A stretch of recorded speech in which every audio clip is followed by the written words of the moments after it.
சாலமோனின் ஞானம். அதிகாரம் 5.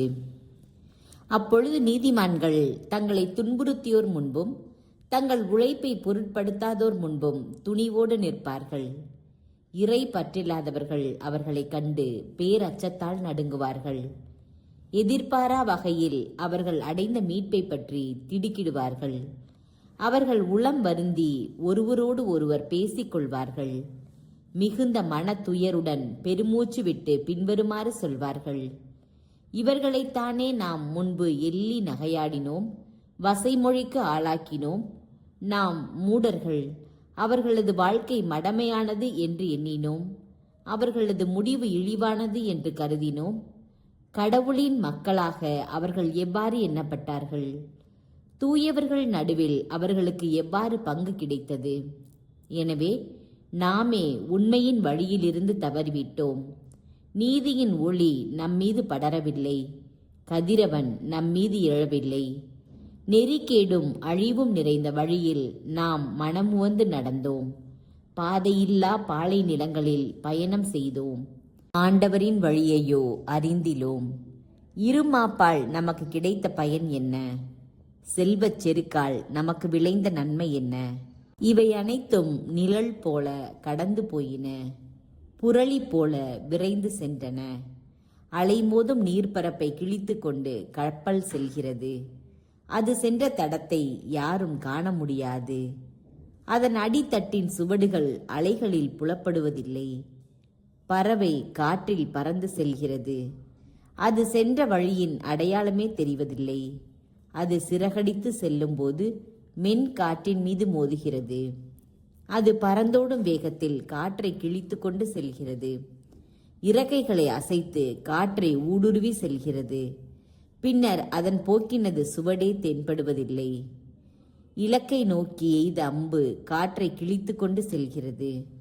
பிளவுண்ட காற்று உடனே கூடிவிடுகிறது. ஆனால் அம்பு சென்ற வழியை ஒருவரும் அறிவதில்லை. இவற்றை போன்றதே நம் நிலையும். நாம் பிறந்தோம், உடனே இறந்துபட்டோம். பிறரிடம் காட்டுவதற்கு நம்மிடம் நற்பண்பின் அடையாளம் எதுவும் இல்லை. நம்முடைய தீமையால் நம்மையே அழித்து கொண்டோம். இறை பற்றில்லாதவர்களின் நம்பிக்கை காற்றில் அடித்து செல்லும் பதர் போன்றது. புயலால் சிதறடிக்கப்படும் உறை பனி போன்றது.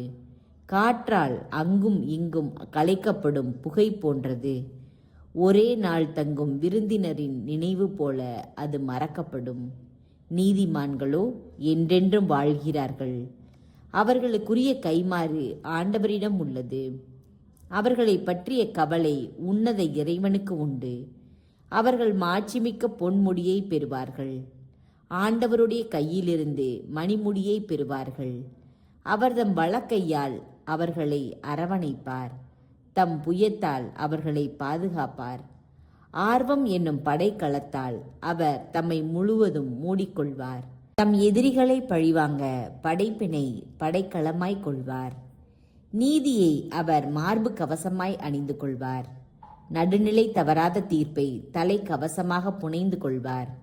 வெல்ல முடியாத கேடயமாக தூய்மையை அவர் கொண்டிருப்பார். அவர் கடும் சினத்தை கூரிய வாளாக கொள்வார். உலகம் அவரோடு சேர்ந்து அறிவிலிகளை எதிர்த்து போராடும். மின்னல் கீற்று இலக்கை நோக்கி நேராக பாயும்.